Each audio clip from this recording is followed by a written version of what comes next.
So, hi friends, this is Vaibhav from EduFam. तो EduFam एक online platform है जो स्टूडेंट्स और इंस्ट्रक्टर्स का जो गैप है उसे ब्रिज करना हमारी एम है. This is our M.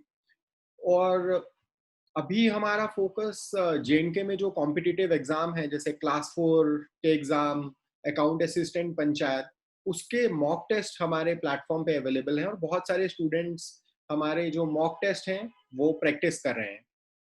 So we launch mock test by May end में हमने मॉक टेस्ट लॉन्च किया था और बहुत सारे स्टूडेंट्स की क्वेरी आई कि वो लाइव क्लासेस चाहते हैं क्योंकि बहुत मॉक टेस्ट के बाद कैसे प्रैक्टिस करना है, बच्चों के क्वेश्चन थे वेदर हार्ड वर्क करना है या स्मार्ट वर्क करना है और क्या क्या टिप्स हैं जो वो अप्लाई करें तो वो ये अकाउंट असिस्टेंट का एग्जाम क्रैक कर पाए. तो इसीलिए आज हमने हमारे साथ एक्सपर्ट हमने कॉल किया क्योंकि जो मेजर जो हमारा सिलेबस है, मैं सिलेबस का आपको बता दूं. सिलेबस में 30 नंबर का सेक्शन है accounts and book keeping, accounting and book keeping. 30 number का है general knowledge with special reference to Jammu and Kashmir. 10 number की इकोनॉमिक्स है, 10 नंबर का मैथ्स है, 10 नंबर की साइंस है, कंप्यूटर आईटी ये 30 नंबर का है. तो हमारा 120 नंबर का ये पेपर है और इसमें नेगेटिव मार्किंग भी है, 0.25 नेगेटिव मार्किंग है. और एलिजिबिलिटी इसकी anyone who has 50% marks in graduation in general category और रिजर्व कैटेगरीज के लिए 45% marks. This is birds eye view कि आप कौन कौन ये भर सकता है और क्या कौन सी सेक्शंस हैं. और जो हमें क्वेरीज आई, हमें अकाउंट सेक्शन की बहुत सारी क्वेरीज आई. तो आज जो हमारे एक्सपर्ट हैं मिस्टर जतिन वाही, वो एक प्रैक्टिसिंग चार्टर्ड अकाउंटेंट है with 6 years of teaching experience. वो कॉम्पिटिटिव की क्लासेस लेते हैं and is very passionate about teaching. तो प्रैक्टिसिंग और अकाउंट सेक्शन में ये एक ब्यूटी है कि if a practising chartered accountant will teach you, it will really make a difference. और हमने लिंक भी शेयर किया, किसी भी स्टूडेंट को अगर प्रॉब्लम हो रही है हमारी वॉइस में या उनके फोन पे वो हमें क्लियरली नहीं देख पा रहे, तो we have shared link in the chat and they can click on this and they can log directly. और इनको स्टूडेंट से कॉपी पेस्ट कर सकते हैं देंगे तो उसके बाद क्वेश्चन आंसर होगा. तो यूटिलाइज इट मैक्सिमम. आप जितने आपके क्वेश्चंस हैं जहां पे आपके अकाउंट सेक्शन में आप अटके हैं, Jatin will try to resolve it. ही लिंक भेज लोगे आप. अब मैं ज्यादा टाइम नहीं लेता हूँ और मैं जतिन को, चलो ठीक है. जतिन भाई को इनवाइट करता हूँ, यंग डायनामिक जतिन को, कि वो आपसे इंटरेक्ट करें और अकाउंटिंग और बुक कीपिंग सेक्शन पर ध्यान दें. He's just coming. Jatin is also joining in few minutes. So welcome, Jatin. Yeah.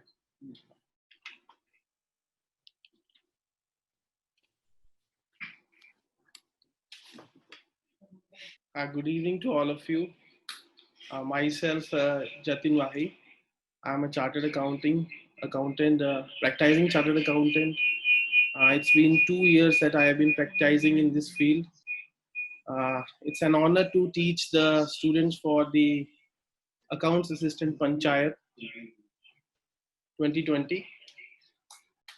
तो मुझे काफ़ी इसकी चीज़ें रिक्वेस्ट आ रही थी कि सर आप अकाउंट्स असिस्टेंट का बैच कब स्टार्ट करोगे.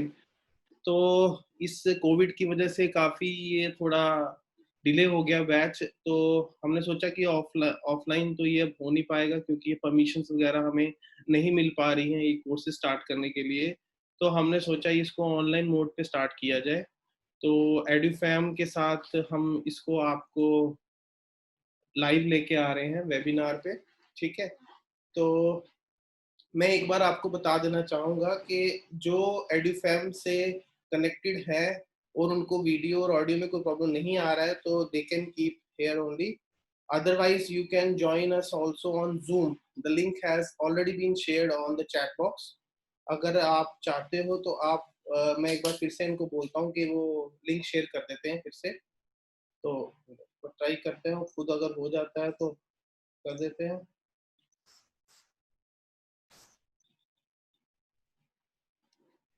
मैंने फिर से शेयर कर दिया है, ठीक है। तो आप जूम पे कनेक्ट कर सकते हो, zoom is properly working, I have just confirm from my technical person, ठीक है। तो बेसिकली आपने अभी देखा होगा कि अकाउंट्स असिस्टेंट की काफी पोस्ट निकल के आई हैं, अराउंड 2000 पोस्ट है जो कि एसएसबी इसको लेके आया है in the notification of 2 of 2020 6 of July को ये नोटिफिकेशन आई थी, काफी डिटेल्ड नोटिफिकेशन थी। तो मैंने इसको कुछ स्टडी किया है, इसमें काफी चीजें पॉइंट आउट निकल के आई हैं। सबसे पहले आपको इसमें एलिजिबिलिटी क्राइटेरिया भी आपको काफी प्रॉब्लम आ रही होगी कि हम एलिजिबल है कि नहीं है। सबसे पहले एलिजिबिलिटी के लिए आपको आपको मिनिमम ग्रेजुएट होना पड़ेगा। अगर आप कॉमर्स बैकग्राउंड से हैं तो ओपन मेरिट में है तो आपको 50% मिनिमम चाहिए, और अगर आप रिजर्व कैटेगरी से है तो आपको 45% का आपको मिनिमम परसेंटेज होनी चाहिए आपकी, ठीक है, ताकि आप इस एग्जाम में अपीयर हो सके। और पोस्ट क्वालिफिकेशन भी इसमें इंक्लूडेड है, और पीएचडी इक्विवेलेंट डिग्रीज भी इसमें इंक्लूडेड है, ठीक है। तो सबसे पहले आपको एलिजिबिलिटी क्राइटेरिया फुलफिल करना है और इस एग्जाम के लिए आपको फॉर्म भर देना है, ठीक है। देखो काफी अच्छा एग्जाम है। देखो इसमें आपका, अगर आपका अकाउंटेंसी कवर हो जाए तो आपके लिए एग्जाम ये बहुत सोने पे सुहागा है, ठीक है। मतलब मैं कहता हूँ पिछले 10 साल में ऐसी कोई पोस्ट आई नहीं है और इतनी अबंडेंस में कभी नहीं आई है, ठीक है। इसलिए मैं आपको कहता हूँ ये अगर आप तैयारी करो, अच्छे से तैयारी करो विद एन एम, तो ये आप क्रैक करना कुछ मुश्किल नहीं है आपके लिए, ठीक है। बस आपको हमारे साथ रहना है और हमारी गाइडेंस पे काम करना है। आई एम श्योर शॉर्ट के आप इसको क्लियर कर सकोगे, ठीक है। तो जहां तक बात है एलिजिबिलिटी क्राइटेरिया की, वो मैंने आपको बता दी है। और एक और बात आपने ध्यान रखनी है कि जो एलिजिबिलिटी क्राइटेरिया है वो आपको 31 ऑफ अगस्त 2020 तक रेकन करनी है। मतलब अगर आप, जैसे आपका कभी रिजल्ट डिले होता है तो 31 अगस्त तक जो आपकी क्वालिफिकेशन होगी आप उसको उसमें आप इसका फॉर्म भर सकते हो, ठीक है। प्रोविजनल बेस पे आपको इसमें एडमिशन मिल जाएगी, ठीक है। तो उसके बाद हमारा सिलेबस पे हम थोड़ा इस पे डिस्कस कर लेते हैं। देखो सिलेबस इन्होंने बहुत ज्यादा दिया हुआ है, ठीक है। जहां मैं हर सब्जेक्ट की बात करता हूँ, सिलेबस इतनी अबंडेंस में दिया हुआ है लेकिन उसकी उतनी मुताबिक उसकी वेटेज नहीं दी हुई। जैसे कि मैं आपको अकाउंटेंसी का ही बताऊं, हमारा पूरा 11th-12th उसमें कवर किया हुआ है, और and that too only for 30 marks, ठीक है। अब उसको हमने कैसे प्रिपेयर करना है 30 to 45 डेज में, वो हमारे पास है, वो हम आपको सिखाएंगे कि उसको कैसे आपने फुलफिल करना है, ठीक है ना। देखो सिलेबस बहुत वास्ट है। मैं कहता हूँ चार्टर्ड अकाउंटेंसी कोर्स में मैंने इनिशियल लेवल पे इतना पढ़ा था तो मुझे जाके सीए की 2 स्टेजेस क्लियर हुई थी। उतना ही सिलेबस आपको इस अकाउंट्स असिस्टेंट में डाल दिया हुआ है, ठीक है। अब आपने इसको कैसे टैकल करना है, कैसे इसको रोड मैप बनाना है, वो हमारी जिम्मेवारी है, हम आपको उसको सिखाएंगे, ठीक है। देखो सबसे पहले आप जब किसी भी सब्जेक्ट को पढ़ते हो तो आपके पास उसका एक रोड मैप होना चाहिए कि आप उसको कैसे लेके चलोगे, ठीक है। अदरवाइज अगर आप सारा हौच पौच कोई किताब ले लोगे उससे पढ़ने बैठ जाओगे, वो तो एक सिर्फ रट्टा हो गया और उससे आपको कोई बेनिफिट नहीं होगा। देखो मेरा पर्सनल ओपिनियन ये कहता है कि अगर आप किसी चीज को पढ़ रहे हो तो उसको समझ के पढ़ो, ठीक है। खाली एग्जाम पास करने के लिए आप पढ़ोगे तो बाद में आपको, जब आप प्रैक्टिकली उसको काम करोगे तो आपको बहुत दिक्कत आने वाली है, ठीक है। क्योंकि मैं अपना पर्सनल एक्सपीरियंस आपसे शेयर करता हूँ। जब हम 11th-12th में पढ़ते थे तो हमने जब पढ़ाई की हमने बहुत अच्छे से पढ़ाई की, लेकिन बेसिकली हमको उसके बेसिक्स पीछे क्लियर नहीं थे। हम पढ़ गए, I got third position in class 12th, लेकिन मतलब मैं अपने आप को थर्ड पोजीशन के काबिल नहीं समझता था क्योंकि मुझे आता था लेकिन उसके पीछे बेसिक्स क्या थे वो क्लियर नहीं थे। जो जब मैंने चार्टर्ड अकाउंटेंसी कोर्स ज्वाइन किया तो मुझे काफी इसमें सीखने को मिला, अच्छा इसके पीछे ये चीज थी, इसके पीछे ये पॉइंट था। तो उससे हमारे क्या हुआ, जो बेसिक्स थे वो और ग्रास्प हुए और हमारी जो उसमें नॉलेज थी वो और बढ़ती गई, ठीक है। उससे हमारी जो नॉलेज थी वो एड ऑन हुई, तो हम एक चार्टर्ड अकाउंटेंसी का पेपर क्लियर कर पाए, ठीक है। लेकिन चार्टर्ड अकाउंटेंसी तो छोड़ो, ठीक है, अब हम बात कर रहे हैं अकाउंट्स असिस्टेंट की। ठीक है, सबसे पहले मैं आपके साथ यहाँ पे ना उसका सिलेबस शेयर करता हूँ अकाउंटेंसी का। ठीक है,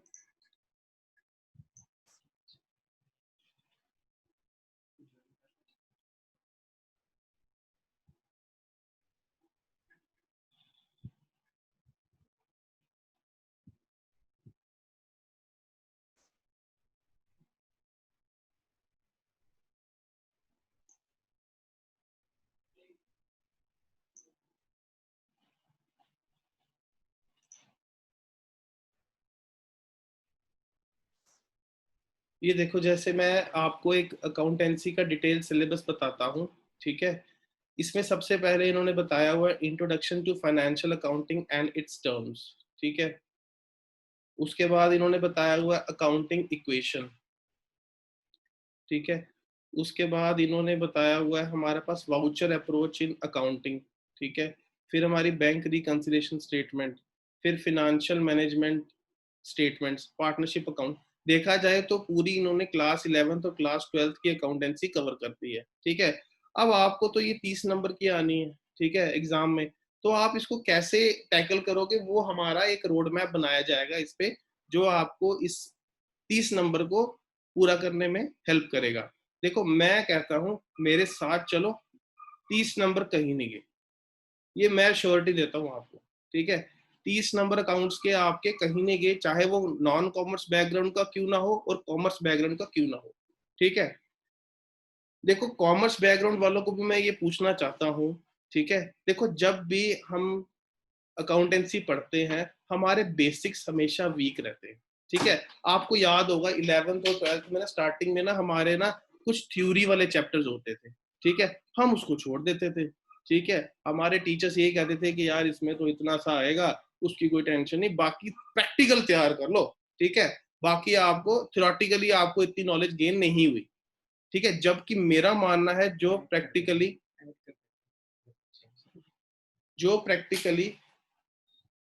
या जब मैं इसको कर रहा हूँ ना वो नहीं आ रहा स्क्रीन, इसको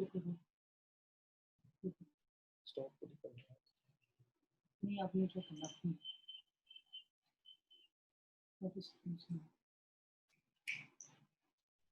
ठीक है, तो मैं आपको कह रहा हूँ कि बेसिक्स जितने इंपॉर्टेंस रखते हैं उतना प्रैक्टिकल अप्रोच इतनी इंपॉर्टेंस नहीं रखती, क्योंकि अगर आप थ्योरेटिकली उसमें वर्स्ट हो फिर ही आप उसको प्रैक्टिकली सॉल्व कर पाओगे। ठीक है ना, तो इसलिए मैं आपको बताना चाहता हूँ, ये जो सिलेबस है मैं कहता हूँ इसमें जो फर्स्ट पॉइंट है हमारा इंट्रोडक्शन एंड इट्स टर्म्स, अगर आपको ये आता है तो आपको पूरा सिलेबस आता है, और अगर आपको ये नहीं आता तो मतलब आप प्रोसीड नहीं कर सकते। ठीक है, क्योंकि मेरा मानना है जब तक आपको उसकी बेसिक्स नहीं पता होंगे आप उसको प्रैक्टिकल अप्रोच पे कैसे जा सकेंगे। ठीक है, जैसे मैं आपको अगर एक एग्जांपल मैंने आज टॉपिक उठाया है, एक मिनट,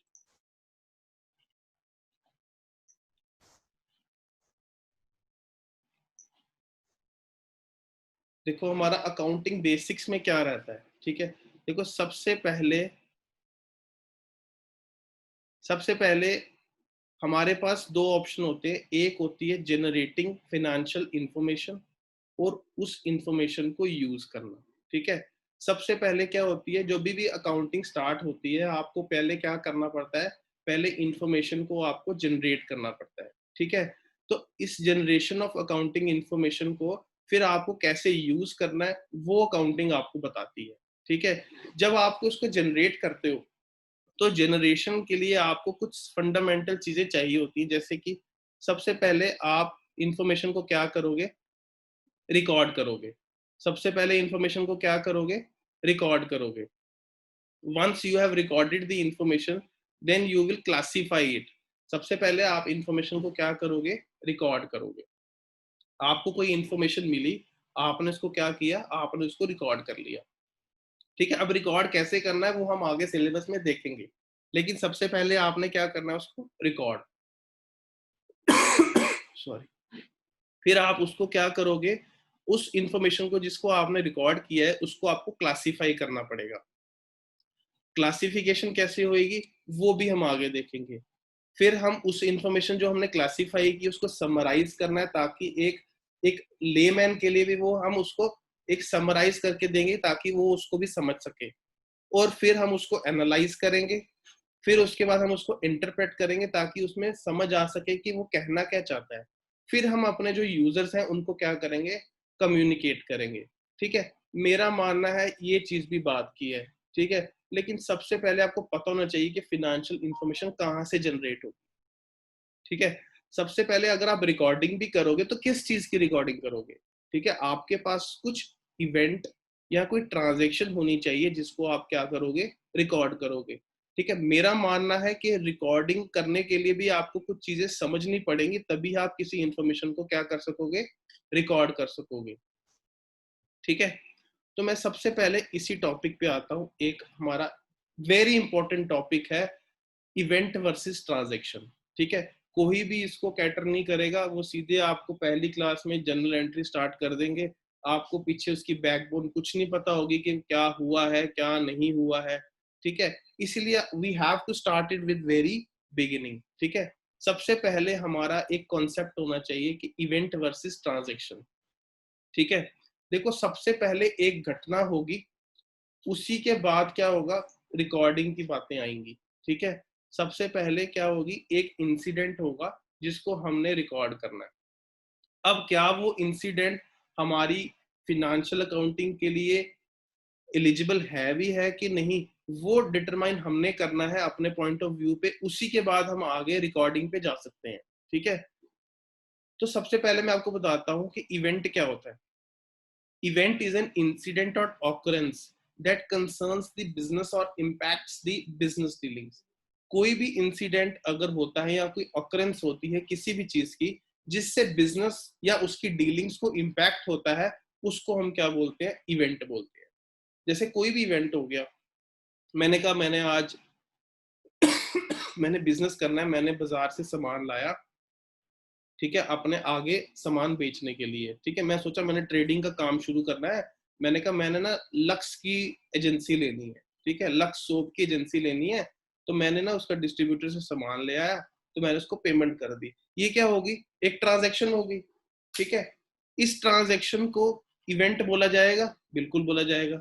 इसीलिए वो कहता है कि इवेंट क्या है, कोई भी इंसिडेंट है या अकरेंस है जो बिजनेस को या उसकी डीलिंग्स को इम्पैक्ट करता है। ठीक है, अब जो इवेंट मेजरेबल हो जाए मॉनेटरी वैल्यू में, वो बन जाती है ट्रांजैक्शन। वो क्या बन जाती है, ट्रांजैक्शन। अदरवाइज वो क्या रहता है, नॉर्मली क्या रहता है, इवेंट। ठीक है, लेकिन अगर वही इवेंट को हम मॉनेटरीली मेजर कर सके तो वो क्या बन जाती है, ट्रांजैक्शन। और जो इवेंट्स ट्रांजैक्शंस बन जाते हैं वो हमारी रिकॉर्डिंग में आ जाते हैं, और जो इवेंट्स हमारी मॉनेटरी वैल्यू में मेजर नहीं कर पाएंगे, वो इवेंट्स अल्टीमेटली क्या हो जाते हैं, हमारे रिकॉर्डिंग के एम्बिट से बाहर हो जाते हैं। मेरा कहने का ये मतलब है कि अगर कोई ट्रांजैक्शन, अगर कोई इवेंट को अगर हम मॉनेटरी वैल्यू में नोट कर रहे हैं, उसको मेजर कर पा रहे हैं, तो वो क्या बन जाता है, अल्टीमेटली क्या बन जाता है, ट्रांजैक्शन। और अगर कोई इवेंट है जिसको हम मॉनेटरी वैल्यू में नहीं मेजर कर पा रहे हैं, तो वो क्या बन जाता है, हमारे लिए इंपॉर्टेंस नहीं रखता। वो बेसिकली हमारा क्या, नॉन ट्रांजैक्शन में जाती है, उसकी ट्रांजैक्शन में कोई इफेक्ट नहीं आता है। ठीक है, वही लिखा है, events that do not qualify as transactions are those that although impact the business. बेशक वो इम्पैक्ट करेंगे बिजनेस को, लेकिन उनका कोई मॉनेटरी इम्पैक्ट नहीं होता अकाउंट्स पे। इसीलिए ऐसे इवेंट्स को हम बुक्स ऑफ अकाउंट्स में नहीं रिकॉर्ड करते हैं। ठीक है, लेकिन ऐसी बात नहीं है कि जो इवेंट्स का मॉनेटरी इम्पैक्ट नहीं होता उसको हम इतना इम्पोर्टेंट नहीं मानते हैं और उनका ट्रैक नहीं रखेंगे। लेकिन हाँ, हम उनका ट्रैक रखेंगे क्योंकि वो हमें नियर फ्यूचर में क्या पता कोई मॉनेटरी वैल्यू में इम्पैक्ट दे जाए और तब वो ट्रांजैक्शन बन जाए। इसीलिए वो उसका इम्पैक्ट, उसको नोटिंग रखनी, उसका ट्रैक रखना भी हमारे लिए जरूरी हो जाता है। जैसे मैंने एग्जांपल दिया हुआ है, एक किसी सीनियर की मैनेजमेंट पर्सोनल की क्या होगी, डेथ होगी, या कोई लार्ज स्केल एम्प्लॉय स्ट्राइक हो गई। अब ये क्या इवेंट्स हम अभी हम मॉनेटरीली इसको मेजर कर सकते हैं, नहीं कर सकते, तो इसीलिए ये ट्रांजैक्शन नहीं नहीं बनती अभी। लेकिन कभी फ्यूचर में क्या पता इन्हीं की वजह से हमें कोई नुकसान झेलना पड़ सके या कोई इम्पैक्ट हो जाए, हाँ तब वो जाके क्या बन जाएगी, हमारी ट्रांजैक्शन। तो ऑन अ होल मैं आपको इवेंट बता रहा हूं, जो इवेंट्स को हम मॉनेटरीली हम मेजर कर सकते हैं in terms of value, monetary value, उसको हम ट्रांजैक्शन का रूप दे देते हैं। और जो इवेंट्स हम मॉनेटरीली वैल्यू नहीं कर सकते उनका हम ट्रैक रखते हैं, ना कि उनको उस समय ट्रांजैक्शन बना देंगे। उनका हम खाली ट्रैक रखेंगे और एक नियर फ्यूचर में देखेंगे कि क्या उसकी वजह से हमारा कोई आगे जाके कोई लॉस होगा या कोई कुछ भी इम्पैक्ट होगा, लॉस या प्रॉफिट होगा, दैट डजंट मैटर। तो उस टाइम हम उसको ट्रांजैक्शन अगर वो बन सकती है तो उसका हम आज की डेट में क्या ट्रैक रखेंगे। ठीक है, तो ये बन जाता है इवेंट। अब इवेंट के बाद हमारा आ जाता है ट्रांजैक्शन। अब ट्रांजैक्शन तो हमने इवेंट की डेफिनेशन में ही समझ लिया। ट्रांजैक्शन क्या होगी? जो इवेंट को हम मॉनेटरीली इसको इन्वॉल्व कर सकते हैं और जो मॉनेटरीली मेजर कर सकते हैं वो हमारी क्या बन जाती है? ट्रांजैक्शन। क्योंकि इसमें क्या हो जाएगी हमारी एक्सचेंज ऑफ वैल्यू। जैसे मैंने आपको कहा कि मैंने लक्स की एजेंसी ले ली, मैंने बाहर जाके काम शुरू कर दिया, मैंने किसी डिस्ट्रीब्यूटर से माल उठा लिया, तो जब मैं उससे गुड्स लेके आया तो मैंने उसको पेमेंट कर दी। क्या मैं अपने गुड्स को मॉनेटरीली वैल्यू कर सकता हूँ कि हाँ मैं इतने का सामान लाया हूँ? बिल्कुल कर सकता हूँ। अगर मैं कर सकता हूँ तो वो क्या बन गया मेरा? ट्रांजैक्शन। और अगर कोई ऐसी ट्रांजैक्शन है जिसको मैं मेजर नहीं कर सकता हूँ, वो मेरे एम्बिट से बाहर हो जाएगा। ठीक है, तो इसलिए यहाँ पे लिखा हुआ है, a transaction is a business event that has impact direct और indirect on finances of the business. एक an event becomes a transaction if it involves exchange of values और resources and can be measured in monetary terms. It is thus recorded in the books of accounts. और उसको हम books of accounts में record कर देते हैं। जैसे मैं आपको एक और एग्जांपल बताता हूँ। मेरे गोदाउन में आग लग गई। मेरे गोडाउन में क्या लग गई? आग लग गई। ये इवेंट है या ट्रांजैक्शन है? ये इवेंट है या ट्रांजैक्शन है? आप मुझे बता सकते हो चैट बॉक्स में if it is working.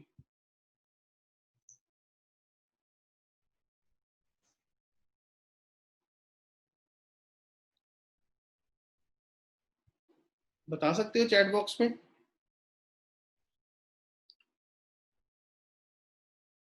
Sonali कह रही है कि ये इवेंट है। आकाश कह रहा है ये ट्रांजैक्शन है। उमंग कह रहा है कि ये इवेंट है। बाकी के मेरे साथ रमजान, रियाज, एएस, अरुण, एएस। एएस मेरे पास दो हैं। रमजान, मैं ये कह रहा हूं कि अगर मेरे गोडाउन में आग लग गई, ठीक है, मेरे गोडाउन में आग लग गई, ये बताओ कि आप ये इवेंट है या ट्रांजैक्शन है?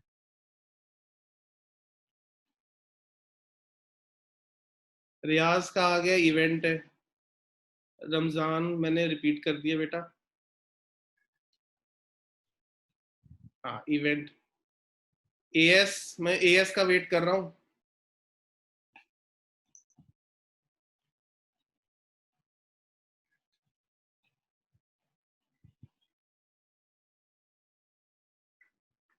मनीषा ने ज्वाइन किया है। मनीषा, मैं कह रहा हूँ अभी आपको पता नहीं होगा, एक बार फिर से रिपीट कर दूंगा। मैं एक बार कॉन्सेप्ट फिर से रिपीट कर दूंगा। लेकिन अभी जो मुझे सबने इवेंट किया है, सिर्फ आकाश ने ट्रांजैक्शन किया है। Event is the right answer. ठीक है, देखो सबसे पहले आकाश बेटा देखो, हमें क्या अभी तो आग लगी है गोडाउन में, हमें उसका इम्पैक्ट अभी पता नहीं चला है। ठीक है, तो जब तक हमें उसका इम्पैक्ट पता नहीं चलेगा, हम उसको मॉनेटरी वैल्यू में डिटरमाइन नहीं कर पाएंगे। तो हमें कैसे पता चलेगा कि ये ट्रांजैक्शन है? हाँ, रमजान लिख रहे हैं transaction 2% should be there also, transaction leads to monetary value. Good, हाँ ये भी बात है। ठीक है, तो अभी तो हमें सिर्फ एक घटना के बारे में पता चला है, लेकिन उसका इम्पैक्ट अभी पता नहीं चला, और ना तो हमें पता चला है ये मॉनेटरी वैल्यू में डिटरमाइन कर सकेंगे कि नहीं कर सकेंगे। ठीक है, तो इसीलिए ये अभी क्या है? इवेंट। ठीक है, अब कल को क्या हुआ? कल को मेरे पास इंश्योरेंस कंपनी वाले आए, उन्होंने कहा जतिन जी इतना नुकसान हो गया आपका, ठीक है, आपने 10 लाख का लक्स का सामान लाया था, गोदाउन में रखा था, तो उसमें से ना 6 लाख का माल मिट्टी हो गया है। ठीक है, तो अब आप बताओ मुझे मेरे बच्चे बताएंगे कि अब बताओ कि ये इवेंट है या ट्रांजैक्शन है, अब बताओ।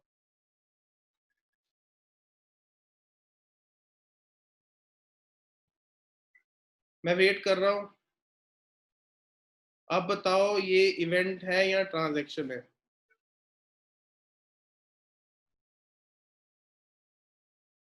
रमजान मैं फिर से कर देता हूँ रिपीट। मैं कह रहा हूँ कि अब कल अगले दिन मेरे पास इंश्योरेंस कंपनी वाले आए, उन्होंने कहा जतिन जी आपका 6 लाख का नुकसान हो गया है, आपके जो गुड्स थे आपने 10 लाख के रखे थे, उसमें 6 लाख के सामान क्या हो गए हैं, जल गए हैं, वो आपका नुकसान हो गया। अब बताओ कि ये इवेंट है या ट्रांजैक्शन है। सोनाली ने लिखा है ट्रांजैक्शन, उमंग जी ने लिखा है ट्रांजैक्शन, बाकी रियाज, अरुण,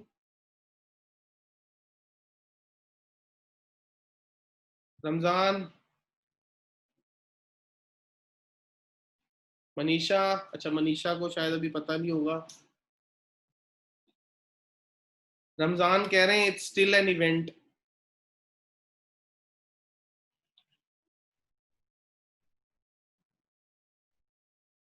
रियाज, आई एम वेटिंग। रियाज कह रहा है इवेंट है। बेटा इवेंट तो रात को हो गया, माल रात को जल गया, ठीक है, सुबह इंश्योरेंस कंपनी वालों ने आया, उन्होंने हमें मॉनेटरी वैल्यू में हमारा नुकसान बता दिया। अब जब हम उसको मॉनेटरी वैल्यू में उसको हम डिटरमाइन कर सकते हैं तो वो क्या बन गई हमारी ट्रांजैक्शन, ठीक है ना। देखो पहले इवेंट थी, घटना थी, रात को एक घटना घटी, उसमें हमारा माल जल गया, ठीक है। हाँ कंपनसेशन मिलेगा, तभी तो मैं कह रहा हूँ 6 लाख का हमारा माल जल गया, इंश्योरेंस कंपनी वाले हमें पैसे दे देंगे तो ट्रांजेक्शन हो जाएगी, बिल्कुल। मेरा पॉइंट ऑफ व्यू वही था रमजान, ठीक है। अब शायद रियाज को भी समझ आ जाएगा कि ये ऐसे ही था, समझ आया, ठीक है, हाँ ठीक है ना। तो इंश्योरेंस कंपनी से हमें पैसा मिलेगा और हम उसको पहले अपनी किताबों में लॉस करेंगे बुक, और उसके बाद हमें जब पैसा मिल जाएगा तो वो हमें उसकी कंपेंसेशन मिल जाएगी, ठीक है। तो बिल्कुल सही, ठीक है। इस चीज को बेटा मैं कहता हूं अगर 30 नंबर है तो 1 नंबर आप इसका लगा के चलो पेपर में, ठीक है। अगर आपका जो एग्जामिनर होगा वो समझदार होगा तो वो इस पे क्वेश्चन डालेगा जरूर, ठीक है, क्योंकि ये चीजें बेसिक्स है। देखो जहां से आपको रूट से शुरू करना है, अगर आपको वो पता चलेगा तो ही आप आगे बढ़ोगे, ठीक है। मैं सीधे आपको एंट्री करना नहीं सिखाऊंगा, ठीक है, और एंट्री पेपर में मुश्किल से 1 नंबर की आएगी, लेकिन जो बेसिक्स होगा वो 10 नंबर का आएगा। मैंने अपना पर्सनल एक्सपीरियंस बता रहा हूँ आपको कि जो 10 नंबर बेसिक्स के आएंगे वो मैं आपको दिलवाऊंगा, ठीक है। 30 नंबर, 30 नंबर मेरे आप लिख लो अपने जेब में है आपके, ठीक है। थोड़ा आगे बढ़ता हूँ, ठीक है। अब वो कहता है कि बहुत इवेंट्स होते हैं जो हमारे ट्रांजैक्शन को क्वालिफाई कर जाते हैं ऑटोमेटिकली। अब जैसे कि मैंने एक बिजनेस, मैंने आपको बताया लक्स की, मैंने लक्स का काम शुरू किया। अब मैं लक्स का सामान जब रखूंगा तो मैं आगे उसको बेचूंगा, ठीक है। जब मैंने अपना सामान आगे बेचा तो बताओ कि वो इवेंट है या ट्रांजैक्शन है। मैंने लक्स का सामान खरीदा था तो ट्रांजैक्शन थी। अब मैं जब उसको आगे बेच रहा हूँ, आगे पार्टियों को बाजार में जाके मार्केटिंग कर रहा हूँ अपने प्रोडक्ट की, तो अब बताओ वो ट्रांजैक्शन है या इवेंट है।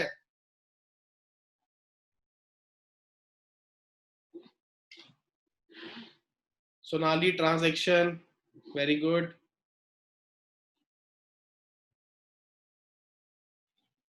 रियाज transaction, Umang transaction, Akash transaction,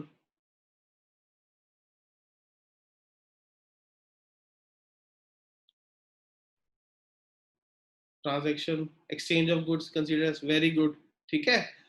तो अब मैं एक और बताता हूँ। मैंने ना सेल्स और मार्केटिंग करने के लिए ना एक लड़का रखा है, ठीक है, मैं उसको पैसे दे रहा हूँ काम करने के, बताओ ट्रांजैक्शन है या इवेंट है, बताओ बताओ। वेरी गुड, शाबाश।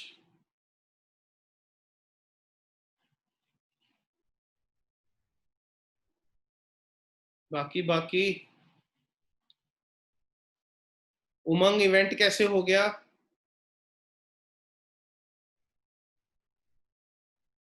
मैंने लड़का रखा है, मैं उसको तनख्वाह दे रहा हूं, उसको पैसे दे रहा हूं।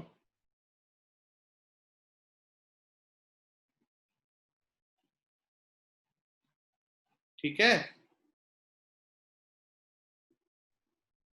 ठीक है, आगे चलता हूं मैं। ठीक है, अच्छा, अब इसमें मेरी एक और बात समझना आप। ठीक है, अब जैसे मैंने आपको कहा कि मैंने लड़का रखा, उसको पैसे दिए। ठीक है, तो दिए तो दिए। हाँ, सर कैन वी से every transaction is an, exactly, every transaction is an event, but every event is not a transaction. Manisha, you can.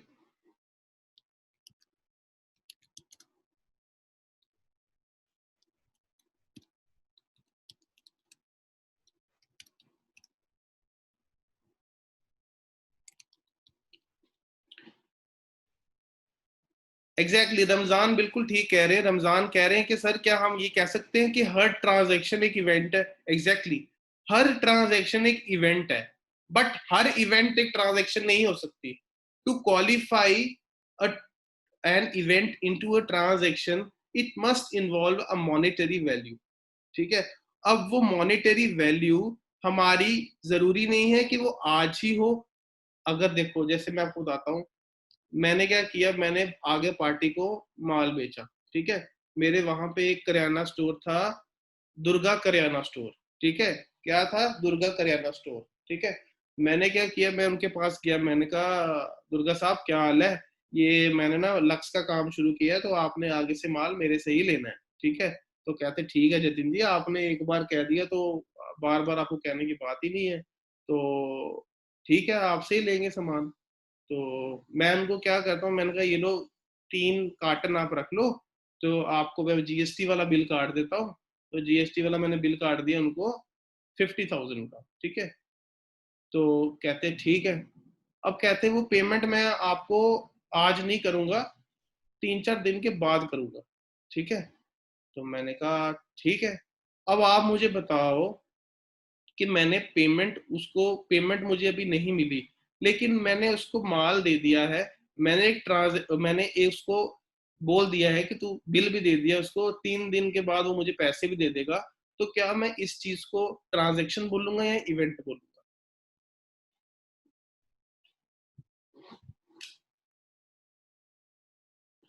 Ramzan कह रहे हैं ट्रांजेक्शन है, आकाश कह रहे हैं ट्रांजेक्शन है।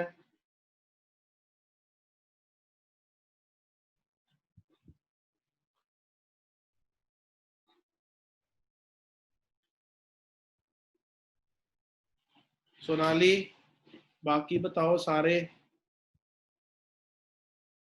रमजान,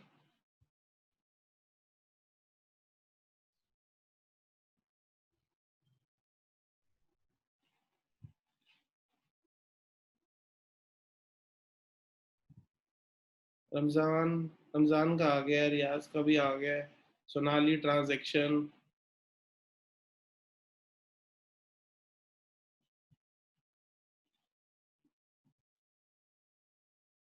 उमंग, उमंग, उमंग transaction, it fulfils all aspects of transaction, yes very good. देखो मैं यहाँ आपको एक बात क्या बताना चाहता हूँ कि ट्रांजेक्शन जरूरी नहीं है कि कैश का इनफ्लो हुआ है या आउटफ्लो हुआ है कि नहीं हुआ। देखो, हमने उसको पैसे दे दिए, हमने उसको माल दे दिया, उससे पैसे 3 दिन बाद मिले, तो वो हमारी उधारी की सेल होगी। ठीक है, उधारी की सेल। देखो मैं अभी टेक्निकल टर्म्स यूज नहीं कर रहा हूँ क्योंकि आपको पता नहीं है। ठीक है, इसीलिए मैं अभी क्या कर रहा हूँ, सिर्फ आपको हिंदी में समझा रहा हूँ कि हम जैसे बाजार में भी जाते हैं, जैसे हमारे भी घर में जब जाते हैं तो हम क्या करते हैं, एक दुकान के साथ हमने हिसाब रखा होता है कि भैया हम आपको महीने महीने के बाद पेमेंट करेंगे। ठीक है, अब जब हम उसको महीने महीने के बाद पेमेंट करेंगे तो इसका ये मतलब तो नहीं है ना कि वो माल बेच नहीं रहा और हम खरीद नहीं रहे। माल हम खरीद भी रहे हैं और वो माल बेच भी रहा है, बस उसकी पेमेंट क्या हो रही है, एक महीने के बाद हो रही है। That doesn't deny a transaction. Transaction तो हो रही है, बस उस अमाउंट की रियलाइजेशन हमें एक सर्टेन पीरियड ऑफ टाइम के बाद हो रही है। इसीलिए मैं कभी भी कहता हूं कि ट्रांजैक्शन को आप सिर्फ मॉनेटरी वैल्यू के हिसाब से देखो, ना कि उसमें देखो कि कैश इनफ्लो हुआ है या आउटफ्लो हुआ है। मेरी बात समझ आ रही है आपको? ठीक है, अगर समझ आई आपको तो एक बार यस यस लिख दो सारे, नहीं तो मैं फिर से रिपीट कर देता हूँ।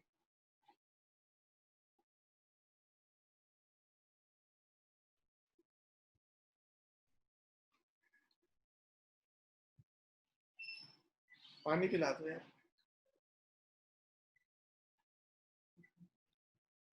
ठीक है ना? हाँ बिल्कुल। अब मैं इसी के रिगार्डिंग आपको कुछ, जैसे मैंने अभी आपको कुछ डीलिंग्स बताई कि मैंने माल खरीदा। अब ऐसा भी हो सकता है कि मैं लक्स वाले जो डिस्ट्रीब्यूटर है उससे सामान ले रहा हूँ आगे बेचने के लिए, तो क्या मैं उससे भी उधारी पे सामान खरीद सकता हूँ कि नहीं खरीद सकता? बिल्कुल खरीद सकता हूँ। अब जब मैं उससे भी उधारी में सामान खरीदूंगा, क्या वो ट्रांजैक्शन है या इवेंट है?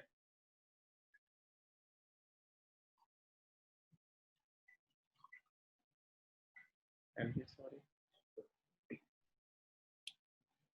हाँ वो भी ट्रांजैक्शन है ना।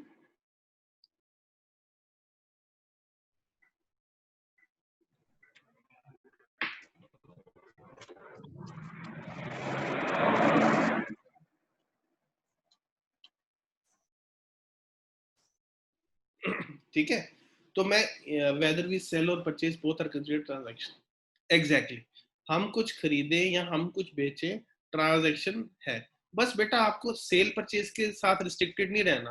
अब कुछ भी ट्रांजैक्शन करोगे उसमें अगर मॉनेटरी वैल्यू आपको दिखती है तो वो ट्रांजैक्शन है, अगर आपको मॉनेटरी वैल्यू नहीं दिखती तो वो ट्रांजैक्शन नहीं है। हाँ लेकिन आपको उसका ट्रैक रखना है, कल को वो इवेंट बन भी सकता है।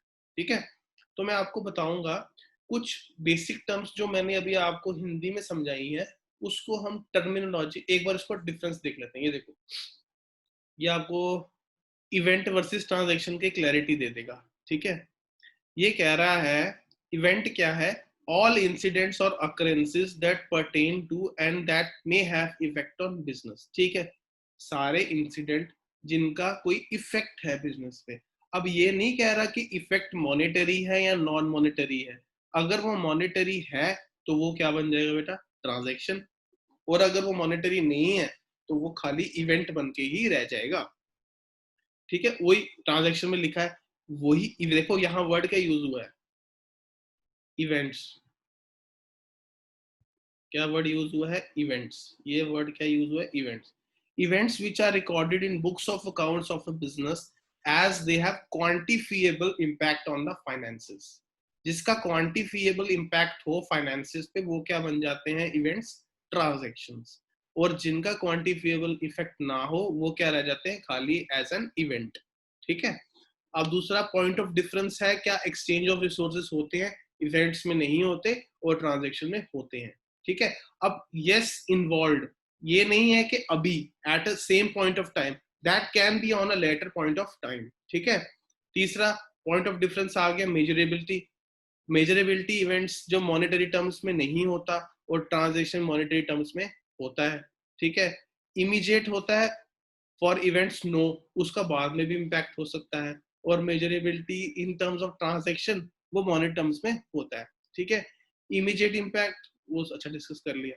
डिस्क्लोजर, क्या हमारी किताबों में वो रिकॉर्ड होएगा कि नहीं होगा? इवेंट्स रिकॉर्ड नहीं होते हैं, बस हमारी रिपोर्ट में हम उसको लिख सकते हैं नोट्स बना के। ठीक है, और जो ट्रांजैक्शंस होती हैं प्रॉपरली क्या होती है? रिकॉर्ड होती है। जैसे हमने पीछे प्रोसीजर देखा, हल्का सा देखा था, क्योंकि मेरा वो एम्फेसिस नहीं था आपको एक सीधे स्टार्ट करा दूं। ठीक है, पहले आपको समझ आनी चाहिए कि ट्रांजैक्शन और इवेंट क्या होता है।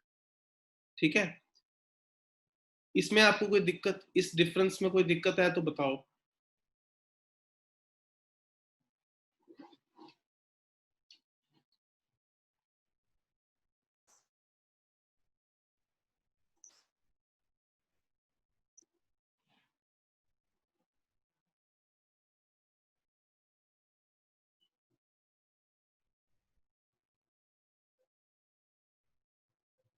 Move on, yes.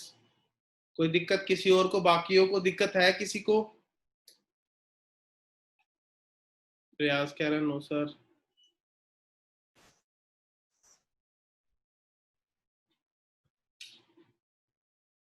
ठीक है, मैं आगे चलता हूँ।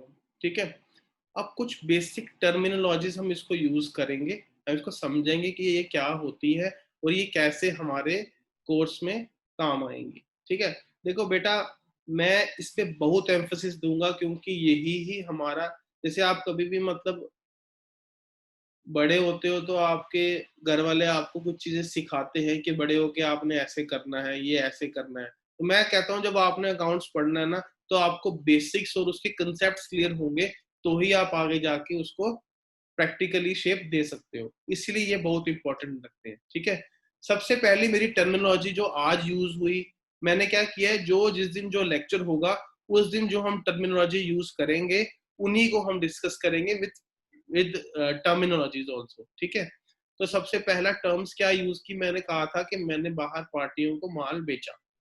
जब मैंने लक्स का सामान लाया तो मैंने जब आगे उसको सेल किया, बेचा, तो उस बेचने को क्या बोलते हैं अकाउंटिंग टर्म्स में? सेल्स। क्या बोलते हैं? सेल्स। और सेल्स को कभी कभी हम अकाउंटिंग टर्म में क्या बोलते हैं? टर्नओवर। क्या बोलते हैं? टर्नओवर। दोनों इंटरचेंजेबली यूज हो सकते हैं वर्ड्स, कोई दिक्कत नहीं है। आप सेल्स को टर्नओवर भी बोल सकते हो और टर्नओवर को सेल्स भी बोल सकते हो। ठीक है, but it is better to use the word turnover. ठीक है, तो टर्नओवर क्या होता है? The aggregate amount for which sales are effected और सर्विसेज रेंडर्ड। देखो, अब टर्नओवर हमारा गुड्स बेच के भी हो सकता है और सर्विसेज दे के भी हो सकता है। गुड्स तो हो गए सामान, जैसे मैंने आपको बताया लक्स का सामान लाया तो मैंने उसको सेल किया, तो वो सेल हो गया। ठीक है, that is goods.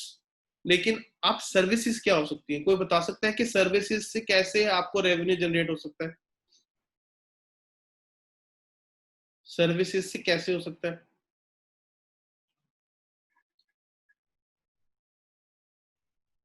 Financial services,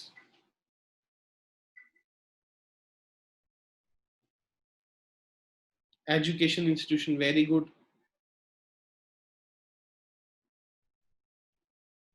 ठीक है, जब ये through AMC, very good. Technical companies, very good. ठीक है, अब टेक कंपनीज जैसे आती हैं, वो आप बोलते हो मेरा कंप्यूटर खराब हो गया है तो वो आपको ठीक करके देंगे, that is a service. They are not giving you anything but they are only giving you a service. ठीक है ना, तो जैसे मैं बैठा हूँ चार्टर्ड अकाउंटेंट, मेरे को अब भूल ही गए। ठीक है, मैं चार्टर्ड अकाउंटेंट सर्विस दे रहा हूँ। ठीक है, हम ऑडिट करते हैं तो हमें फीस मिलती है, that is our service. Software companies, yes, health services. ठीक है ना, डॉक्टर्स आपसे हेल्थ सर्विसेज,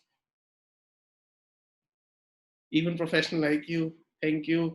ठीक है ना, तो कोई भी अगर आपको, आप अपना या गुड्स सेल आउट कर रहे हो या आप अपनी सर्विसेज दे रहे हो, देखो ये बहुत इंपॉर्टेंट चीज है। जहां पे गुड्स यूज होंगे वहां वहां पे आपको सर्विसेज भी दिखेंगी। ठीक है, जो गुड्स और सर्विसेज आप से, या गुड्स जो आप सेल करोगे, या सर्विसेज के साथ क्या वर्ड यूज होता है? रेंडर। तो जब आप सर्विसेज दोगे या आप गुड्स सेल आउट करोगे तो आपको जो वहां से एग्रीगेट अमाउंट मिलती है वो हमारी क्या कही जाती है? सेल्स। और सेल्स को हम अकाउंटिंग टर्मिनोलॉजी में क्या बोलते हैं? टर्नओवर। ठीक है, इतनी पॉइंट समझ आया आपको? ठीक है,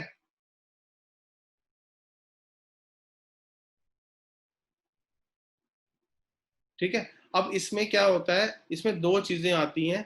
एक होता है हमारा ग्रॉस टर्नओवर और एक होता है नेट टर्नओवर। ठीक है, कभी कभी क्या होता है, हम क्या कहते हैं, हम जाते हैं उनके पास, लक्स वालों के पास, तो उन्होंने बोला कि मुझे ना 2 लाख का सामान दे दो। ठीक है, तो वो कहते हैं जतिन जी 3 लाख का ले लो, तो 50,000 का आपको डिस्काउंट भी मिल जाएगा। 50,000 का क्या मिल जाएगा? डिस्काउंट मिल जाएगा। ठीक है, मैंने कहा यार ये तो अच्छा है, अगर 3 लाख का लेंगे तो 50,000 का डिस्काउंट भी मिल जाएगा। तो मैं गया उनके पास, मैंने कहा चलो आप मुझे क्या करो, 3 लाख का सामान दे दो। ठीक है, उन्होंने मुझे 3 लाख का सामान दे दिया। ठीक है, तो जब उन्होंने मुझे 3 लाख का सामान दिया तो मुझे उसमें डिस्काउंट कितना मिल गया? 50,000 का। तो जो 3 लाख अमाउंट हुई वो हुई मेरी ग्रॉस। वो क्या हुई? ग्रॉस। और जो 3 लाख में से 50,000 जब डिडक्ट हो गया तो पीछे कितना मुझे बचा? 2.5 लाख, 2.5 लैक्स। वो क्या हो गया? नेट।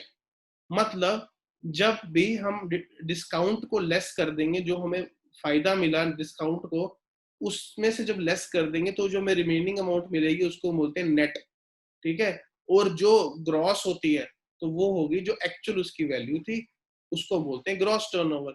जैसे आप कभी किसी शॉपिंग मार्ट में भी जाओगे सेल परचेज करने, तो वहां जब आप बिल पे देखोगे तो एक लिखा होता है ग्रॉस वैल्यू और एक लिखी होती है नेट वैल्यू।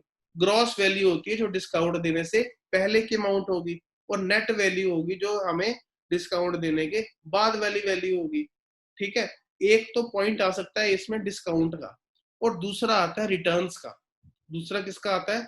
रिटर्न्स का। मैंने क्या किया, अब मैं उसे 3 लाख का सामान ले आया, जिसके लिए मैंने उसको एक्चुअली पेमेंट कितनी करनी है, 2.5 लाख की, क्योंकि 50,000 का मुझे क्या मिल गया, डिस्काउंट। अब मेरे को क्या है, मैंने देखा अपने ऑफिस आके देखा, गोदाम में देखा, यार ये तो इसमें 50,000 का तो सामान और खराब है। अब 50,000 का सामान खराब है, तो मैंने क्या किया, मैंने उसको वापस भेज दिया। मैंने उसको सामान वापस भेज दिया। ये क्या होती है? रिटर्न्स। ये क्या होती है? रिटर्न्स। तो रिटर्न्स भी जब हम लेस कर देते हैं तो उसके बाद हमें क्या मिलता है? Net sales. मतलब अल्टीमेटली मेरी ग्रॉस सेल कितने की थी? 3 लाख की, जिसमें से 50,000 का डिस्काउंट माइनस हो गया और उसमें 50,000 की रिटर्न्स भी माइनस हो गई, तो पीछे कितना बच गया? 2 लाख। तो 2 लाख मेरा क्या हो गया? Net sales. 2 लाख मेरा क्या हो गया? Net sales. सिंपल भाषा में बोला जाए, टोटल सेल में से डिस्काउंट भी काट दो और रिटर्न भी काट दो, तो जो बचा वो मेरा क्या है? Net sales. इस पे कोई दिक्कत तो बताओ।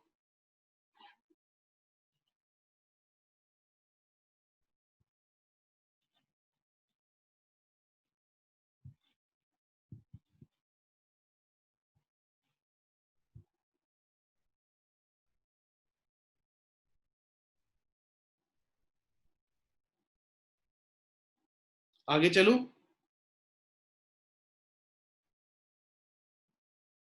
ठीक है। अब मैं इसको साइमल्टेनियसली परचेजेस के लिए भी यूज कर सकता हूँ, ठीक है। तो जब मैं परचेजेस के लिए यूज करूंगा, परचेज का अगर मैंने सामान वापस किया तो परचेज रिटर्न, और उसमें भी अगर मुझे डिस्काउंट मिला तो डिस्काउंट आ गया, ठीक है। तो इंटरलेटेडली हम बिल्कुल इसको, जैसे मैंने यूज किया सेल्स को लेके, वैसे हम यूज कर सकते हैं परचेजेस को लेके। परचेजेस को भी हम नेट परचेज या ग्रॉस परचेज कह सकते हैं, तो उसमें भी क्या डिडक्शन होगी? रिटर्न्स की और डिस्काउंट की, ठीक है। कोई दिक्कत इसमें भी? मैं इसको इंटरलेट कर रहा हूँ ताकि इसमें कोई चेंज, इसमें डिफरेंस कोई नहीं है। बस जब माल बेचूंगा तो सेल रिटर्न होगी, और जब माल खरीदूंगा तो परचेज की रिटर्न होगी, और डिस्काउंट दोनों में सेम रहेगा, ठीक है। कोई दिक्कत?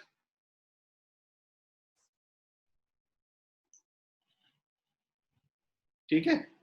तो पहले मैंने आपको सेल बता दी क्या होती है, परचेज बता दी क्या होती है, सेल रिटर्न बता दी जो गुड्स हमने बायर से हमें वापस हुए हैं, हमने माल बेचा था, माल वापस आ गया, क्या होता है? Cell return. और हमने माल खरीदा था तो हमने सप्लायर को वापस भेजा है, तो क्या होता है? परचेज रिटर्न, ठीक है। फिर हम आते हैं आगे डिस्काउंट पे। मैं थोड़ा डिस्काउंट पे थोड़ा एम्फेसिस करना चाहता हूँ, कभी कभी इस पे भी एक क्वेश्चन आ जाता है, ठीक है। देखो बेटा, डिस्काउंट होते हैं दो तरह के, एक होता है कैश डिस्काउंट और एक होता है ट्रेड डिस्काउंट। कौन कौन सा डिस्काउंट होता है? एक होता है कैश डिस्काउंट और एक होता है ट्रेड डिस्काउंट। जो कैश डिस्काउंट होता है वो मैंने क्या लिखा है? A reduction granted by the supplier from the invoice price in consideration of immediate payment. कभी कभी ना पेमेंट टर्म्स के हिसाब से अगर आप रीपेमेंट करोगे उनको, उसके हिसाब से वो डिस्काउंट देते हैं। जैसे मुझे कोई मेरा डिस्ट्रीब्यूटर कहता है कि जतिन जी अगर आप 3 दिन में पेमेंट कर दोगे तो 20,000 का डिस्काउंट दूंगा, अदरवाइज अगर आप 3 दिन के बाद करोगे तो आपको कोई डिस्काउंट नहीं मिलेगा। तो ये जो क्राइटेरिया, अगर क्राइटेरिया पेमेंट के हिसाब से हो तो वो होता है कैश डिस्काउंट। लेकिन अगर अदर देन पेमेंट क्राइटेरिया हो तो वो क्या होता है? हमारा ट्रेड डिस्काउंट। देखो यहाँ पे लिखा है reduction granted by the supplier from the list price other than for prompt payment. Prompt payment के अलावा कोई रीजन होगा तो ट्रेड डिस्काउंट, और अगर प्रॉम्प्ट पेमेंट पे डिस्काउंट मिला तो क्या होगा? Cash discount. मुद्दा क्लियर हुआ? अगर पेपर में बंदा पूछ लेगा हमसे कि कैश डिस्काउंट क्या होता है, तो हम बोलेंगे कैश डिस्काउंट वो वाला डिस्काउंट है जो पेमेंट जल्दी करने पे मिलता है।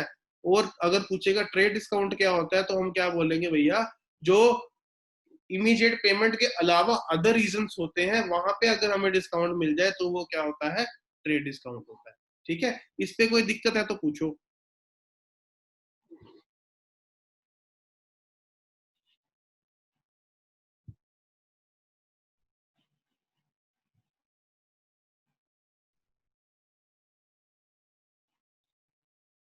है कोई दिक्कत?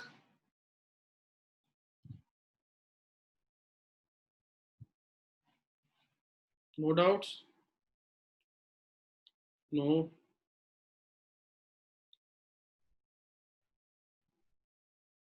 ठीक है, आगे बढ़ रहा हूं मैं। ठीक है, अब मैं आगे बढ़ रहा हूं। ठीक है, अकाउंट्स पेबल, मैंने उधारी से सामान लाया। ठीक है, मैंने उधारी पे सामान लाया, उसको जो मैंने पैसे देने हैं उसको क्या बोलूंगा, अकाउंट्स पेबल। और मैंने जो उधारी पे माल बेचा उसको मैं क्या बोलूंगा, अकाउंट्स रिसीवेबल। ठीक है, क्या वर्ड यूज हो रहा है, अकाउंट्स पेबल और अकाउंट्स रिसीवेबल। जो, और इनको ना हम इंटरचेंजेबली कभी कभी वर्ड यूज करते हैं, sundry debtors, sundry debtor, trade debtor या ट्रेड रिसीवेबल। और पेबल के लिए हम यूज करते हैं क्रेडिटर्स, ट्रेड क्रेडिटर्स या ट्रेड पेबल्स। देखो, उधारी पे सामान लाया, उधार पे सामान खरीदा, हमने अपने सप्लायर को भी पेमेंट करनी है, तो हम उसको क्या वर्ड बोलेंगे कि वो हमारा क्या है, सन्डरी क्रेडिटर है, हमने उसको अभी पैसे देने हैं। वो हमारा ट्रेड क्रेडिटर है, हमने उसको भी पैसे देने हैं। वो हमारा ट्रेड पेबल है, हमने उसको भी पैसे देने हैं। वो हमारे अकाउंट्स पेबल है, हमने उसको पैसे देने हैं। मेरे पास लड़का काम करता है, 30 दिन काम करके चले गया, उसको मैंने तनख्वाह अभी देनी है, वो मेरे क्या है, अकाउंट्स पेबल है। मेरा बिजली का किराया महीने का आ गया है, मैंने अभी बिजली का किराया जमा नहीं कराया, वो मेरा क्या है, अकाउंट्स पेबल है। मेरा 1 महीने का दफ्तर का किराया चढ़ गया है, मैंने अभी अपने लैंडलॉर्ड को पैसे नहीं दिए, वो मुझे देखता है रोज, लेकिन मैंने अभी उसको पैसे नहीं दिए, तो वो मेरा क्या है, अकाउंट्स पेबल है। ठीक है, मैंने आगे बाजार में माल बेचा, मुझे पैसे अभी लेने हैं, वो मेरे क्या है, अकाउंट्स रिसीवेबल है। उनको मैं कभी कभी किस नाम से बोलता हूँ, सन्ड्री डेटर। उनको मैं कभी कभी ट्रेड डेटर भी बोल देता हूँ, कभी कभी मैं उनको ट्रेड रिसीवेबल भी बोल देता हूँ। जैसे मेरा घर का नाम कन्नू है और ऑफिस का नाम जतिन है, वैसे ही सन्ड्री डेटर का घर का नाम ट्रेड डेटर है और ट्रेड रिसीवेबल है। और कभी कभी इसको अकाउंट्स रिसीवेबल भी कहते हैं। जैसे आपके भी दोस्त कभी कभी आपको कुछ और नाम से बुलाते हैं, वैसे ही इसके ये अलग अलग तरह से नाम रखे हैं। कोई अगर आपको, मैंने किसी को उधार पे पैसे दिए और उससे भी पैसे लेने हैं, तो वो कहाँ आएगा, अकाउंट रिसीवेबल में आएगा। मैंने मैंने इंटरेस्ट एफडी, एक फिक्स डिपॉजिट कराया बैंक में, उसका मुझे ब्याज अभी मिलना है, उसका इंटरेस्ट मुझे भी मिलना है, तो कहाँ डालूंगा, अकाउंट रिसीवेबल में डालूंगा। कोई दिक्कत है इस पे तो बताओ, फिर मैं आपका छोटा सा टेस्ट भी लूंगा।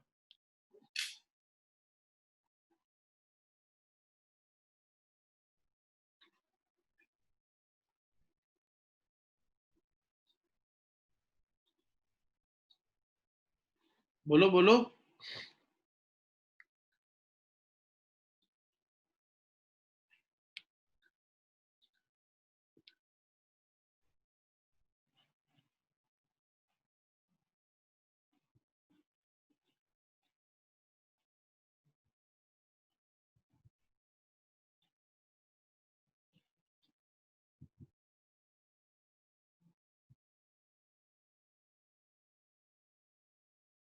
अच्छा, मैंने अपने गोडाउन का रेंट अभी पे करना है, मैंने अपने गोडाउन का रेंट अभी पे करना है, तो बताओ वो अकाउंट पेबल में आएगा या अकाउंट्स रिसीवेबल में आएगा? मैंने अपना गोडाउन का रेंट पे करना है, वो अकाउंट्स पेबल में आएगा, अकाउंट्स रिसीवेबल में आएगा? बहुत बढ़िया, तुम सबका पेपर क्लियर हो जाएगा, मेरी गारंटी। ठीक है। अच्छा, मैंने ना अपने पापा से पैसे लेने हैं, ठीक है, पॉकेट मनी मुझे मिलती है, तो अकाउंट रिसीवेबल है या अकाउंट पेबल है?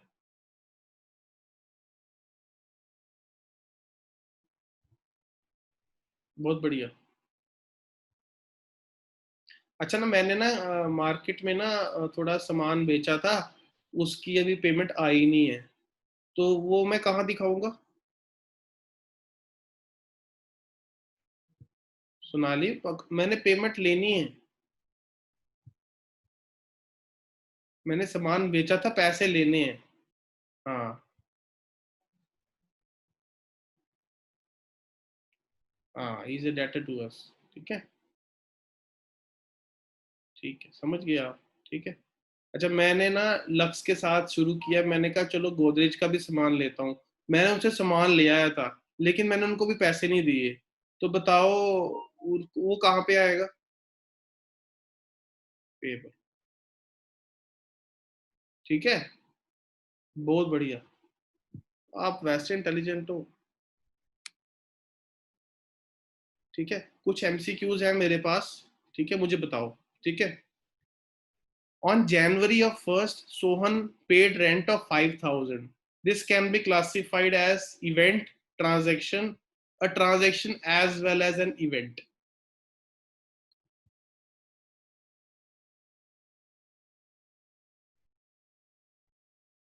Both good. Very good, very good, very good. ठीक है। देखो, पहले ट्रांजैक्शन, पहले इवेंट होगा तो ही ट्रांजैक्शन होगी। इसीलिए देखो, ये सीए एंट्रेंस में एग्जाम में क्वेश्चन आया हुआ है, मैंने वहां से उठाया है। ठीक है। तो ये 1 नंबर का क्वेश्चन आपको ऐसे भी आ सकता है। ठीक है। ये तभी क्लियर होगा अगर आपको उसके बेसिक कंसेप्ट पता होगा कि what is transaction and what is an event. ठीक है। उसके बाद दूसरा, ऑन 31st of March मैंने 2,000 का सामान बेच दिया है। He is left with A closing invent, उसके पास सिर्फ इतना 10,000 का सामान रह गया है। अभी बता रहा है कि 10,000 का सामान रह गया है। बताओ ये इवेंट है, ट्रांजैक्शन है, या दोनों है? रमजान कह रहे इवेंट है। Very good. बाकी बाकी बताओ बताओ फटाफट।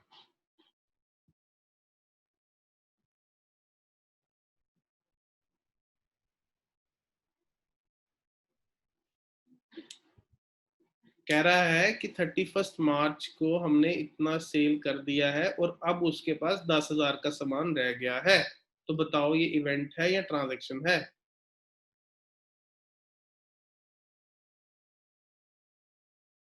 सोनाली, ट्रांजैक्शन कैसे हुई? उसने बताया कि उसके पास 10,000 का सामान रह गया सिर्फ। देखो, उसमें ये भी लिखा है कि 2,000 का सामान बिका है, लेकिन आप क्वेश्चन को समझो कि वो पूछना क्या चाहता है। ठीक है, ये कंफ्यूजन क्वेश्चन आएंगे आपको एग्जाम में, तभी मैंने इसको पिकअप किया है। देखो, पहले वो कह रहा है कि 31st मार्च को ये 2,000 का सामान बिक गया। ये तो ठीक है, मैं मानता हूँ ट्रांजेक्शन है। लेकिन वो कह रहा है कि उसके बाद उसके पास 10,000 का सामान रह गया। तो वो बता रहा है कि उसके पास 10,000 का सामान रह गया। This not a transaction. ठीक है, this is only an event, वो बता रहा है। हाँ, कल को ये 10,000 का सामान भी बिक जाएगा, तो ये क्या हो जाएगा? हमारा ट्रांजेक्शन। ठीक है ना?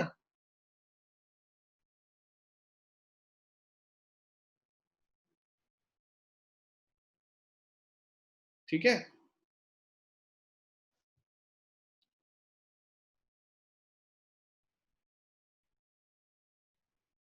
एक ये भी देख सकते हो, financial statements do not consider.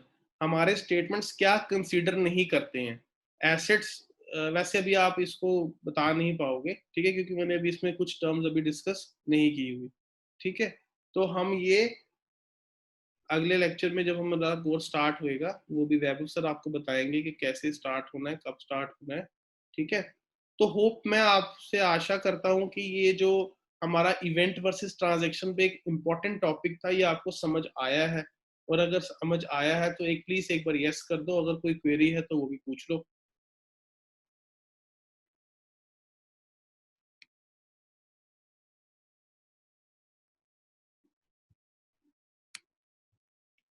ठीक है। ये बहुत इंपॉर्टेंट है, इस पे मैं आपको कह रहा हूँ 1 नंबर पक्का है, ठीक है, 1 नहीं तो 2 नंबर, ठीक है, और ये काफी जगह कवर नहीं होगा।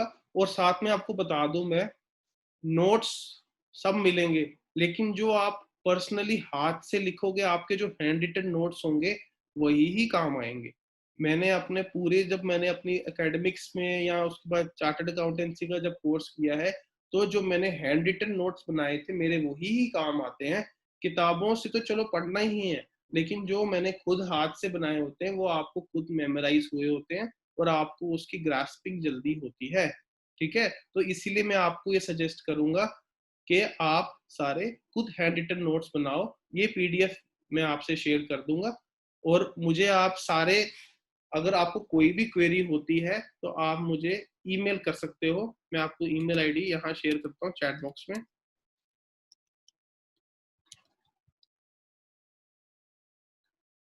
और जब भी कोई क्वेरी शेयर करोगे तो, एक मिनट,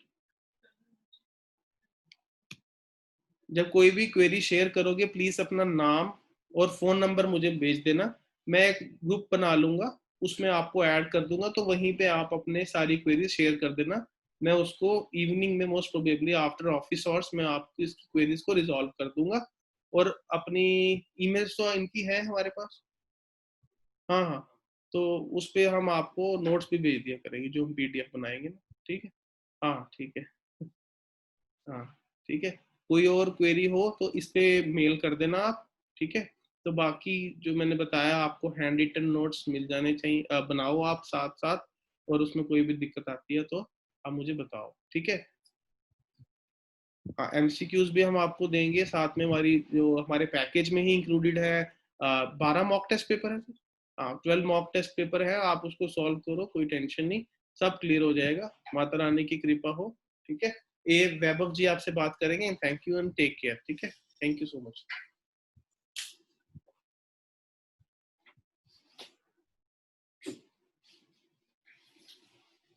Hi students.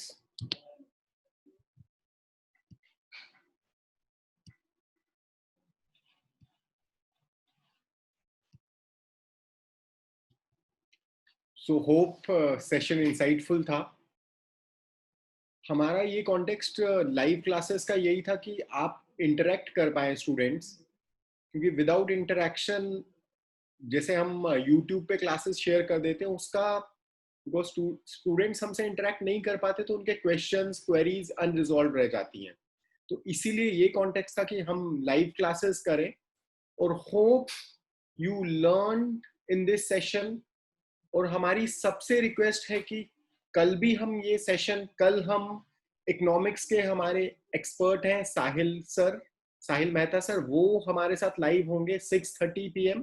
और जो आज हमने जूम का भी लिंक शेयर किया है वो लिंक कल भी एप्लीकेबल होगा। जो बच्चा, हमारी रिक्वेस्ट होगी, आप एडुफैम पे भी आके देख सकते हैं, आप जूम पे भी देख सकते हैं।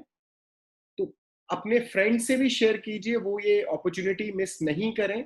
सो दैट विल बी, वो भी बहुत सारे एमसीक्यूज और इकोनॉमिक्स के बेसिक्स जो आपको चाहिए वो शेयर करेंगे। Tomorrow 6:30 we will be live again. और जो बहुत सारे लोग हमें फेसबुक पे देख रहे हैं उनको भी हम फेसबुक के इसमें लिंक शेयर कर देंगे। You can come, because Facebook के क्वेश्चंस हम एड्रेस नहीं कर पा रहे, तो हम जो हमारे पोर्टल पे आ रहे हैं वही क्वेश्चन एड्रेस कर पा रहे हैं। सो अगर आप हमारे पोर्टल पे आके देखेंगे तो we will address all your queries. और मैं अब बहुत ज्यादा टाइम नहीं लूंगा। हमारे जैसे प्रोडक्ट्स में, एडुफैम के प्रोडक्ट्स में अकाउंट असिस्टेंट पंचायत की मॉक टेस्ट सीरीज है, बहुत सारे बच्चों ने खरीदी है। They, the product is very good. It's a set of 10 mock test and at a very competitive और बिल्कुल पॉकेट फ्रेंडली प्राइस में, क्योंकि कोविड में बहुत सारे बच्चे टेस्ट प्रैक्टिस कर रहे हैं। सो 199 is for 10 tests for mock test series of account assistant panchayat. and within a short time हम क्लास 4 के भी मॉक टेस्ट लॉन्च कर रहे हैं। तो that is on the verge of completion, will be launching that soon. So stay tuned and we're looking forward to see you tomorrow 6:30 PM. So कल 6:30 बजे मिलेंगे। और इकोनॉमिक्स के आपके जो भी डाउट हैं आप लेके आइए, हमारे एक्सपर्ट आपके इकोनॉमिक के डाउट रिजॉल्व करेंगे and it will be live class. Thank you for watching us. और लिंक जो फेसबुक लाइव पे हमने शेयर किया है एडुफैम का पेज पे, एडुफैम लर्निंग लाइब्रेरी फेसबुक पेज है, आप लाइक कीजिए. वहां पे हमने लिंक शेयर किया है, वो लिंक भी देख लीजिए.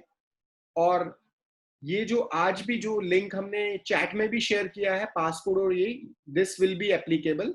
एंड सेकेंड मोड इज आप एडुफैम पे भी आके लॉक करके देख सकते हैं. So you have 3 modes. Thank you.